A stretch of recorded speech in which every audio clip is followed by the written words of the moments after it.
Twelfth बहुत मुश्किल लगता है बहुत बच्चों के लिए, क्योंकि वो ये गलती करते हैं क्लास 11th में। एक्चुअल में ट्वेल्थ उतना मुश्किल नहीं है, 11th की गलती की वजह से ट्वेल्थ मुश्किल लगता है। और सब बच्चे ये रियलाइज करके बाद में बोलते हैं काश मैंने 11th को सीरियसली ले लिया था। Hello everyone and welcome to this series called future starts now, जिसमें हम बना रहे रोड मैप आपके 10th से लेके फ्यूचर तक।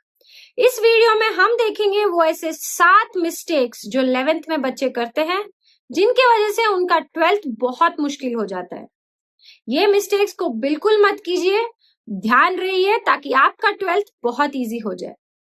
शुरू करते हैं पहले मिस्टेक से, नॉट टेकिंग 11th सीरियसली। ये सबसे बड़ा मिस्टेक है और बहुत से बच्चे करते हैं। अभी अभी 10th खत्म हुआ है, 11th शुरू होता है और 11th में तो बोर्ड नहीं है, ये सोच के बहुत बच्चे 11th को बहुत इजीली छोड़ देते, जो बहुत गलत है। 11th के सब्जेक्ट्स और बेसिक्स आपके 12th के फाउंडेशन है। 11th को आप क्लियरली समझोगे नहीं और उसको सीरियसली नहीं लोगे तो 12th में कुछ भी समझ में नहीं आएगा और बहुत टाइम निकल जाएगा ये सब चीजों को समझने में। फॉर एग्जाम्पल, फिजिक्स में वेक्टर्स और मैथ्स में लिमिट्स, डेरिवेशंस, ये सब नहीं समझोगे तो 12th का पोर्शन आगे नहीं बढ़ पाओगे। और अकाउंटेंसी के बेसिक जर्नल एंट्रीज नहीं समझोगे तो 12th में उसके इन डेप्थ कॉन्सेप्ट्स को कैसे कर पाओगे। इसीलिए 11th को सीरियसली लेना बहुत जरूरी है, चाहे बोर्ड में काउंट हो या ना हो। अगर आपका फाउंडेशन सही नहीं है तो आप बिल्डिंग कैसे बनाओगे। तो 11th को बिल्कुल इग्नोर मत कीजिए, उसे सीरियसली लीजिए और सीरियसली पढ़ाई कीजिए और कॉन्सेप्ट को समझने में बहुत ध्यान दीजिए। मिस्टेक 2, दोस्त ने ले लिया साइंस तो मैं भी ले लिया साइंस। बिल्कुल गलत। हमने चूज योर स्ट्रीम वाले वीडियो में देखा ये क्यों गलत है और क्यों ये नहीं करना चाहिए। आपका दोस्त आपसे बहुत अलग हो सकता है और आप दोस्त रह सकते हो बिना सेम स्ट्रीम चूज किए।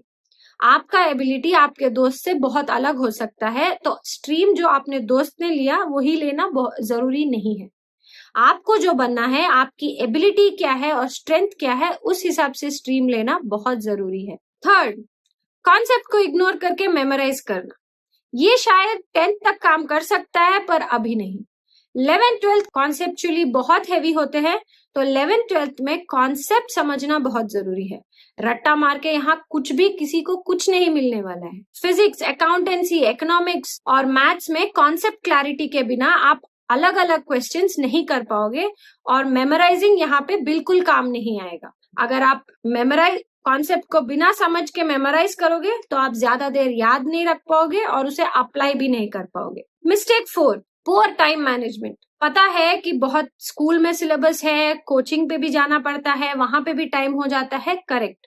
पर एक संडे बैठो और सोचो कि आपके पास जो टाइम अवेलेबल है उसे कैसे यूज किया जाए सेल्फ स्टडी और कॉन्सेप्ट बिल्डिंग में। टाइम नहीं है, करेक्ट, बट इफेक्टिवली जो टाइम है उसे यूटिलाइज करो। टाइम वेस्ट मत करो और हर दिन कुछ ना कुछ थोड़ा एटलीस्ट पढ़ाई करने का कोशिश करो। पुअर टाइम मैनेजमेंट के वजह से बच्चे बहुत पीछे रह जाते हैं, बहुत बैकलॉग बन जाता है। उसे अवॉइड करने के लिए 1-2 वीकेंड बैठ के अच्छे से पढ़ाई करो ताकि आपका बैकलॉग ना रहे और आपका टाइम इफेक्टिवली मैनेज हो। 5th मिस्टेक, एनसीईआरटी को इग्नोर करके रेफरेंस और गाइड बुक से पढ़ाई करना। बिल्कुल गलत। आप अगर नेशनल लेवल के एंट्रेंस एग्जाम्स दे रहे हो या सीबीएसई का 12th बोर्ड एग्जाम दे रहे हो, एनसीईआरटी आपका भगवत गीता है, उसे आप बिल्कुल नहीं छोड़ सकते। उससे पढ़ाई करना बहुत जरूरी है। पहले एनसीईआरटी को समझो, पढ़ाई करो, फिर वहां के एग्जाम्पल और एक्सरसाइज सम सॉल्व करो, फिर रेफरेंस बुक्स के सम सॉल्व कर सकते हो।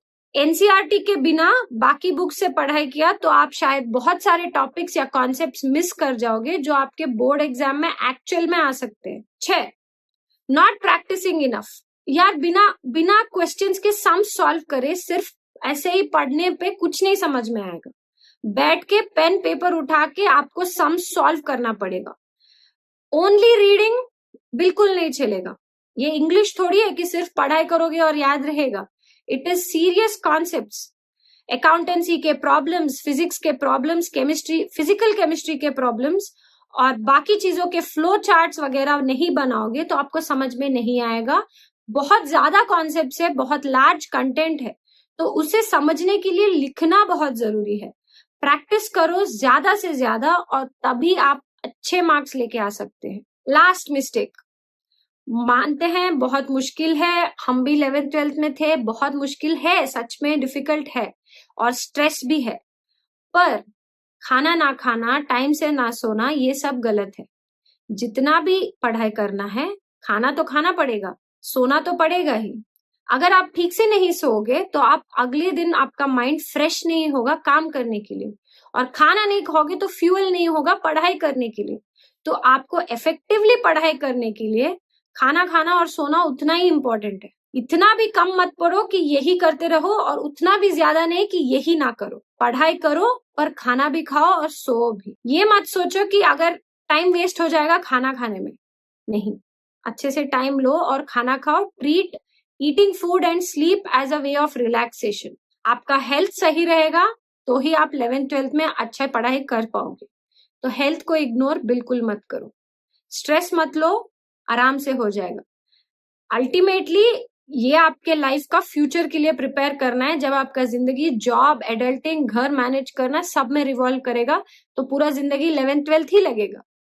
बट ये एक प्रिपरेशन स्टेप है, तो उसके लिए ये अभी से आपको प्रिपेयर कर रहा है। तो treat it like one, but खाना खाना और सोना मत छोड़ना। This is also an important mistake to avoid. Healthy होगे तभी पढ़ पाओगे, तभी तभी आप कहीं जा पाओगे कुछ और करने के लिए। Do not ignore your health. तो क्विक समरी, ये 7 चीजें बिल्कुल ना करना। फर्स्ट, 11th को लाइट में मत लो, फाउंडेशन है, बेसिक्स है, do not leave it. Second, अपने दोस्तों के हिसाब से स्ट्रीम मत चूज करो यार, प्लीज अपने लिए चूज करो, ये आपका फ्यूचर है। थर्ड, मेमोराइज मत करो, रट्टा मत मारो, कॉन्सेप्ट को क्लियरली समझो, रट्टा मारने से यहाँ कुछ नहीं होगा। फोर्थ, टाइम को मैनेज करो, एक संडे बैठो और स्केड्यूल बनाओ। एक संडे का 1 घंटा लगता है स्केड्यूल बनाने में, और उस पर स्टिक करो। सेल्फ स्टडी के लिए टाइम निकालो। टाइम मैनेजमेंट के वजह से बहुत बैकलॉग बिल्ड मत करो, उससे आपको बाद में पोर्शन कंप्लीट करने में बहुत मुश्किल हो सकता है। कोर टेक्स्ट बुक को इग्नोर मत करो, पहले एनसीईआरटी पढ़ो, एनसीईआरटी के सम सॉल्व करो, फिर रेफरेंस बुक्स के पास जाना। सिक्स्थ, सिर्फ पढ़ो मत, प्रैक्टिस भी करो। यहाँ ये इंग्लिश नहीं है कि सिर्फ पढ़ने से हो जाएगा। थियोरी सब्जेक्ट है तो नोट्स बनाओ, न्यूमेरिकल सब्जेक्ट है तो सम्स ज्यादा से ज्यादा सॉल्व करो। Seventh, do not ignore your health. अच्छा खाना और गुड स्लीप इक्वली इंपॉर्टेंट है आपके 11th और 12th के लिए। ये सारे मिस्टेक्स अवॉइड करो और आपका 12th आपको बहुत इजी लगेगा। लाइक करो ये वीडियो को अगर इस वीडियो से आपको मदद मिला हो। Share it with your other friends जो आप अभी 11th शुरू कर रहे हैं और ये मिस्टेक्स अवॉइड कर सकते हैं। कमेंट बिलो अगर इनमें से कोई मिस्टेक आपने ऑलरेडी किया है और आप रियलाइज कर चुके हैं कि नहीं करना है। Subscribe to the channel, and until then this is Gayatri signing off. See you in the next one.